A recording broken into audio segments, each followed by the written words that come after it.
Hi Cornerstone kids, welcome back as we learn about things about Jesus and who he is. And I brought with me all four of my kiddos today. We have, if you don't know this one, this is Josiah, Natalie, Caleb, and Malachi. And I wanted to start, totally unrelated to our lesson, but I wanted to start with a few jokes today. And because you're not here to yell out answers, I've had to bring my own kids today. And they're going to see if they know the answers to any of these jokes. And you, even though you're home, yell out the answers if you know it, okay? So, here's the first joke. How do we know that the ocean is friendly? That's the first one. Any of you guys know? How do we know that the ocean is friendly? It waves? Ooh, good. It waves. It waves, that's true. I'm surprised. Good job, Matt. Okay, here's the next one. Where do sharks go on vacation? Where do sharks go on vacation? In the water. In the water, good guess. The North Pole. Ooh, the North Pole. Any other guesses? This is the name of a country, and it's part of a shark. Where do sharks go on vacation? Underwater. Underwater? No. Maybe. The answer, any last guess before I give the answer? No, I don't know. The answer is Finland. Have you guys heard of that country called Finland? Nope. No. Yeah, and sharks have fins. Okay, third joke. Don't try to look at my notes. Why does ice cream always get invited to the party? Why does ice cream always get invited? Because it's friendly. It's friendly? Good Not idea. invited because it melts. Okay, that would work if it was not invited. Any guesses, No? Okay. No. It's cool. Oh. Only cool people get invited to the party. Okay, number 4. What does a mermaid use to call her friends? What does a mermaid use to call her friends? The obvious answer. A shell phone. Oh, good one. Yes, a shell phone. A That's cell right. phone. Exactly, but it's a shell phone. Okay, last phone one. with a shell case. Yeah. Last one for today. What kind of tree fits in your hand?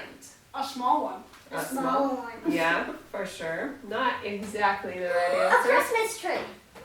No. A pine tree? Oh, close. Pines are small A enough. palm tree. Oh, yay, you got it. A Oh, palm palm tree. tree. You know, your hand has a palm tree. So that's the kind of tree that fits in your hand. Well, thank you, Tank kiddos. Bye-bye. Bye-bye. And we did some jokes, summer jokes for you that maybe, hopefully, you're getting to maybe see some of the summer things. Maybe you've seen some shells or some palm trees or some fish or something, right? I'm so happy that we can go to the beach once in a while. So I hope you are enjoying your summer also. And like I said at the very beginning, we've been talking about Jesus and trying to learn some new things about him, okay? Now, if you already started this with us, you should have a poster that says, I am, very big. And we've talked about a few things about Jesus, and each week when we learn something new about Jesus, we kind of understand who he is better. So there are seven times in the Bible where Jesus says, I am this, I am this, I am this, I am this, 7 different things. And each week we're talking about one of those things. So when we learn those and get them in our heart, we learn something new about Jesus and who he is. Okay, so far, we did the very first one. We said that Jesus said, actually, in the Bible, I am the bread of life. And we were like, bread, right? But he was saying that just like bread satisfies you when you're hungry, that Jesus satisfies our heart, the hunger that we have in our heart. And so we can, when we see that he's the bread of life, he satisfies us. He gives us what we need. Okay? We also talked last week about how Jesus is the light of the world. And we said that when Jesus is there, there's no darkness. So even when you think, oh, such hard things are happening in my life, it feels like things are so dark and there's nothing good, we know that where Jesus is, there is light. And he is the light of the world. Now today we're talking about something different, where Jesus said in John that he is the gate. So I want to show you a few gates. Okay. So this is the first one. Actually, I'll get a little closer so you can see just the gates. Okay, so here's the first one. You might have one of these at your house if you have a baby there. And what do you use one of these for? Are you trying to protect the baby? Yes. Keep them out of trouble, keep them from getting hurt, keep them from ruining your toys. We have another gate here. This gate is in Berlin, Germany, and it was made to protect the city. Okay, so they had a big wall around the city, and they added this gate to protect it. Here's another one. This one is called Mon, and it's Japanese for gate. Okay, they have a lot of these like near the temples, and just to keep certain people in, keep certain people out. Okay. Here's this one is called the Downing Street gates. They are in London, okay, on Downing Street. And they wanted to make sure that not too many people were on the street. And now you can see that they have guards standing there next to the gate to make sure that that only certain people get in. And every time you go through those gates, they check you and make sure that you're not bringing in anything that might hurt anybody. And if too many people get there, they just close the gates and don't let anybody else in. Here's some gates you might have walked through at like a big football game or a big baseball game. They're like turnstiles. You walk in and they turn, okay, and you can get in. And you know if you've been there that the only way you get through the gates is if you have a ticket, right? You hand them your ticket and then they say, okay, you can go into the game. Now, this is what we're going to read in just a minute. This part that says, that where Jesus says, I am the gate for the sheep. Okay? And this is in John 10. So if you have your Bible, get that out. Because this is the part that we're going to read about this gate, okay, that Jesus was talking about. So I have my Bible here, and we're in John 10, and we're going to the little one, verse 1. And I'm going to read that. I'm going to read starting at John 10, verse 1. So it says, what I'm about to tell you is true. What if someone does not enter the sheep pen through the gate, but climbs in another way? That person is a thief and a robber. The one who enters the gate is the shepherd of the sheep. The gatekeeper opens the gate for him, and the sheep listen to his voice. He calls his own sheep by name and leads them out. When he has brought all of his own sheep out, he goes on ahead of them. His sheep follow him because they know his name, but they will never follow a stranger.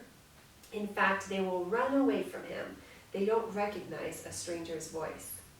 Jesus used this story, but the Jews who were there didn't understand what he was telling them. So Jesus said again, what I'm about to tell you is true. I am like a gate for the sheep. All those who ever came before me were thieves and robbers, but the sheep did not listen to them. I'm like a gate. Anyone who enters through me will be saved. He will come in and go out, and he will find plenty of food. The thief comes only to steal and kill and destroy. I have come that they may have life. I want them to have it in the fullest way possible. Now you might be thinking, I don't understand that story, what it has to do with me. And this is the part, this is what I want you to imagine, okay? So if you close your eyes, don't look around you, and imagine this for a second. Okay, imagine that you're a sheep, and you're soft and fluffy, and you're out in the grass, and you can feel this cool breeze on your face. Can you imagine that cool breeze? And you can smell these little white and yellow flowers that are around. You're eating some grass. The sun is beating on your back. You feel so happy and good and full. Okay, keep your eyes closed. So you can imagine you're out in this big green field, and you feel so happy and comfortable. And then you hear this voice, and it's like your favorite voice. It's like a song. It's your shepherd. And your shepherd, the one that's in charge of you, has come, and the shepherd's calling you, come, it's time to go into your pen for the night. It's getting late. And you hear the voice of your shepherd, and you go walk through the grass and follow him back to your pen. Now, a pen would be like a cage almost. It doesn't have a roof, but it has fences on all four sides, okay?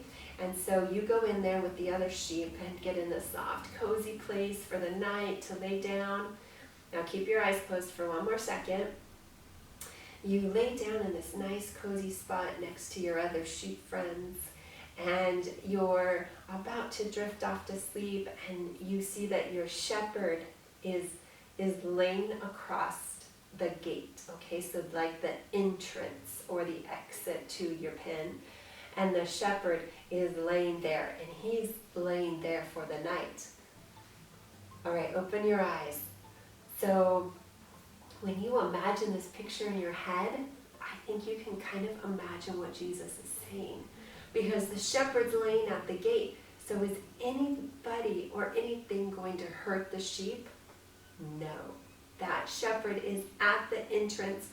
Nothing can get into that sheep pen or out without the shepherd knowing. They have to go past him. And so all the sheep can just go to sleep, and they feel so comfortable and safe. And that's kind of like what Jesus is saying for me and you. Nobody can get to you without Jesus' permission. Nothing can come into your life, come into your house without Jesus letting it. He protects us, and he keeps us safe, and he also he's the one that's going to always call your name, okay? So Jesus has a job, and you and me have a job. Okay, when Jesus says, I am the gate for the sheep, he's saying that he will protect us, and he will come into our heart. He'll be our way to heaven if we, now this is our job, if we go when we hear his voice. Okay? So you and me, we have to be listening to hear God's voice, to see where he wants us to go and when he wants us to go there. Just like the sheep hear their shepherd and they follow him. And even though sheep are not very smart animals, okay, they still understand when it's their shepherd's voice and when it's a different shepherd's voice. They follow their shepherd. And Jesus was talking about in this story that there are thieves and robbers. There are people and things that kind of call us. Like if you've ever seen like maybe a TV show or a movie advertised, and it was a commercial, and you're like, oh, that movie looks like I really want to watch it. and then you're looking at the preview, the commercial for it, and you're like, yeah, it's got some bad language in it. Seems like there's a lot of fighting in that movie or that TV show, but I kind of want to watch it anyway. You can see like that's kind of like the thieves and robbers calling out for us to come do something that we're not supposed to. Or you see there's another kid at school or church or at the park, and they seem like you don't really want to play with them. They look like somebody that you wouldn't choose to play with, and you feel this call to like ignore them or maybe even be mean to them. And that's the thieves and robbers. What's God calling you to do? Is he calling you to be kind? Is he saying, follow me, follow my path? Okay? Because in the Bible, you and me are like those sheep. And God calls us. He's the shepherd that calls us to go certain places and to listen to his voice. So that's our job. And we get better and better at hearing his voice. The more we're praying, the more we are reading the Bible. Right now, we can't come to our church and hear about God. You and me, we have to learn about God by ourselves, reading our Bible. And you're with me today, so I know that you are learning about God right now, but we also have to learn about God on our own. So praying and reading the Bible is a way for you and me to make sure that we hear our voice, so that when the shepherd, when Jesus calls us, we hear him and we go. So I want you to add, if you have your poster, I have mine right here. If you have your poster, I want you to add the gate for the sheep. And if you remember, you and me were those sheep, okay? And that's what Jesus says. I'll be the gate for you. I'll be the one that lays across the entrance, and I'll protect you, and I'll lead you to good places in your life and in your day. And he says, I'll be that for you, okay? And now I want to pray before we get into before I show you our craft. But I do want you to also make a commitment with your head and your heart that this week that you will pray. Try to pray at least once every day. If you already pray once every day, maybe add a second time to spend time. Maybe it's when you get up in the morning and when you go to bed. Or maybe it's when you eat your lunch and then again when you go to bed. Pick 2 times that you can talk to God each day. Okay? And if you're praying 0 right now, maybe 1 time you add, and next week add a second, because we want to hear God's voice. And that's what I'm going to pray for you right now, that you would know when God's calling you to say something to someone or be kind to someone that's kind of mean, okay? Or to turn off the TV when something bad comes on. All of those things, we want to be able to hear when God tells us. So fold your hands, they're not playing with anything. Close your eyes so no one distracts you. Dear Jesus, please be with these kids this week. I pray that they would spend time with you praying, that they would spend time reading the Bible, because we want to know when you, our shepherd, call us your sheep. We want to know what path you want us to take. We want to know what you want us to do in every situation, how you want us to treat people, how you want us to use our words, what you want us to do with our life. And I pray that these kids would know more and more every day when it's your voice and when it's a voice of a thief or robber that wants to take us off your track. And I just thank you that you're here with us, that you never leave us and that you have a perfect plan for our life and even for this day and tomorrow and next week. Your plan is perfect. I pray that we would trust you. Thank you that you love us no matter what. Amen. So that's what I really want you to try to do this week, is add more praying. Okay, it might just be a minute or 2 minutes or 3 minutes. Add something more. Okay. Now, today's craft, of course, has to do with the gate. And I would like, if you have a blue piece of paper, I would like you to take a blue piece of paper and write the verse from this week. I have it back here. I also have it written here. And if you have your Bible, you can look in it. It's John 10, chapter 10, verse 7. And it's the exact place where Jesus says, I am the gate for the sheep. And so I hope when you hear that now, you have this picture in your mind of Jesus being the gate and you being the sheep all cuddled up for the night and feeling safe and comfortable. He's that gate, okay? Now, on the blue piece of paper, this is going to be tear art, okay? So you can use just white paper and color it if you want, or if you have colorful paper, then you can use it. What I was thinking was this blue paper is going to be like the background. It's going to be the sky. So imagine the sheep, okay, in for the night. That picture that we were like imagining the story.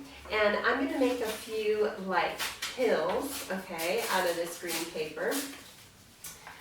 Because sheep like green grass and hills.